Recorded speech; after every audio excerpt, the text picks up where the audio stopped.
নমস্কাৰ সকলোকে আজিৰ অবাতৰিলৈ স্বাগতম জনাইছো। প্ৰথমতে আপোনালোকক সুধিছো কথাটো আপোনালোকে কি ভাবে।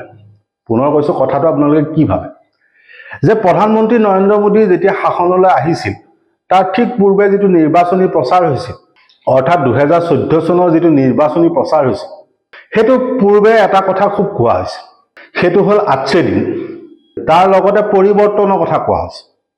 তেনেদৰে অসমতো পৰিৱৰ্তনৰ কথা কোৱা হৈছে। এখন জাতি মাটি ভিত্তিৰ চৰকাৰ কথা কোৱা হৈছে। এতিয়া সেই 2014 চনৰ পৰা আজি 2025 চনত আপোনালোকে কি ভাবে যে আজকে দিন আহিলে নে বা সেই পৰিৱৰ্তন হল নে?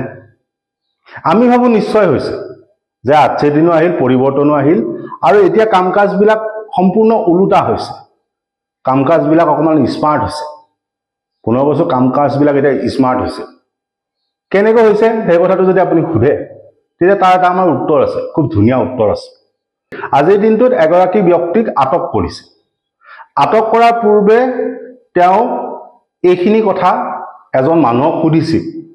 কথাখিনি আপোনালোক হুবহু আমি তুলি ধৰিলো। শইকীয়ালিঙ্গনে বহুত মই ক্ৰছ কেন্দ্ৰৰ পৰা হয় বহুত দুৰ্নীতিৰ অভিযোগ আহি আছে।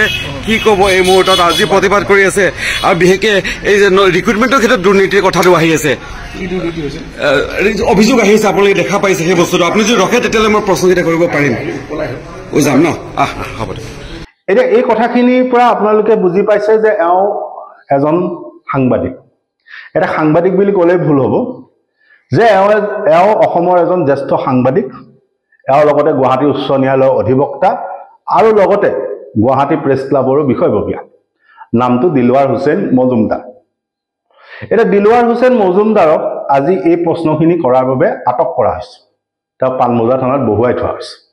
এতিয়া তাৰপিছত আপুনি ক'বলৈ নকয় যে অসমৰ আৰক্ষী স্মাৰ্ট হৈছে নে নাই বা অসমত পৰিৱৰ্তন হৈছে নাই, আজকে দিন হৈছে নাই।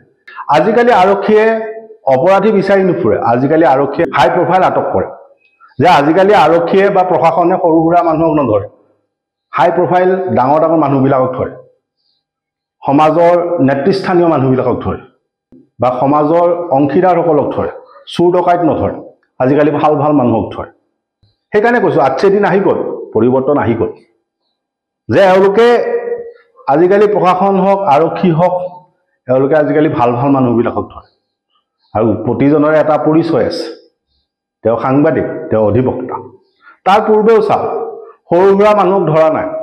একেবাৰে চিধা চিধি USTMৰ আচাৰ্য মহবুবুল হকক ধৰিছে। তেওঁৰ বিৰুদ্ধে 5টাকৈ গোচৰ ৰুজু কৰা হ'ল। তাৰপিছত তেওঁ জামিন পালে। তাৰপিছত চাওক গৌৰৱ গগৈৰ পত্নীৰ বিৰুদ্ধেও গোচৰ ৰুজু কৰিছে। এজন সাংসদৰ পত্নীৰ বিৰুদ্ধেও গোচৰ ৰুজু হৈছে, তদন্ত হৈছে। গতিকে তাৰপিছত আপুনি নক'ব নেকি যে অসমত আজকে দিন পৰিৱৰ্তন অহা নাই নেকি, পৰিৱৰ্তন অহা নাই বুলি? যে এতিয়া আৰক্ষী প্ৰশাসনে অপৰাধী নহয়, ভাল ভাল মানুহক ধৰে। এতিয়া সেই কথাটো আপোনালোকে অকণমান ভাবি চাব পাৰে যে কেনেকুৱা ধৰণৰ পৰিৱৰ্তন হ'ল। আকৌ সেই একেটা পৰিৱৰ্তন হোৱা সেই প্ৰশাসন, সেই চৰকাৰে কিন্তু উমৰাংচুত যেতিয়া কয়লা খনিত যেতিয়া সেই শ্ৰমিক কেইজনৰ মৃত্যু হৈছে, সেই কয়লা খনিটোনো কাৰ আছিলে সেই কথাটো কিন্তু বিচাৰি উলিয়াব পাৰে। যে উমৰাংচুৰ কয়লা খনিৰ ভিতৰত যে 5জন শ্ৰমিকৰ মৃত্যু হ'ল, সেই অবৈধ কয়লা খনিটোনো কাৰ আছিল? সেই প্ৰশ্নটোৰ উত্তৰ আজিলৈকে উলিয়াব নোৱাৰিলে। তাৰ তদন্ত আজিলৈকে নহ'ল, কোনো গ্ৰেপ্তাৰ নহ'ল। তেনেদৰে প্ৰাঞ্জল মৰাণৰ মৃত্যু হৈছিল আজিৰ পৰা 2 বছৰ পূৰ্বে অবৈধ কয়লা খনি।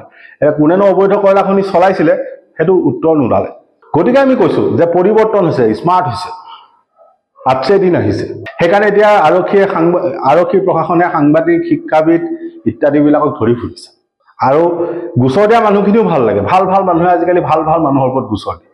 এতিয়া এপেক্স বেংকৰ সেই বিষয়াগৰাকীয়ে চিধা চিধি সাংবাদিকগৰাকীৰ ওপৰত গোচৰ দিছে। সেই পৰিৱেশটো আহিল, সেইকাৰণে গোচৰটো দিছে। তেওঁ জানে যে একশ্যন হ'ব, কাৰণ পৰিৱৰ্তন আহিছে, আজকে দিন আহিছে। সেইবাবে এপেক্স বেংকৰ বিষয়াজনেও গোচৰ দিছে আৰু তাৰপিছত ৰকেটৰ গতিত একশ্যনো হৈছে। তেওঁ জানে যে ৰকেটৰ গতিত একশ্যন হ'ব, কাৰণ এতিয়া আজকে দিন আহিল, পৰিৱৰ্তন আহিল। এটা কথাখিনি আজি কথাখিনি আপোনালোকে ভাবি চাওক যে পৰিৱৰ্তন সঁচাকৈ হ'ল নে নাই, আজকে দিন হ'ল নে নাই, কি ভাবে আপুনি? ধন্যবাদ।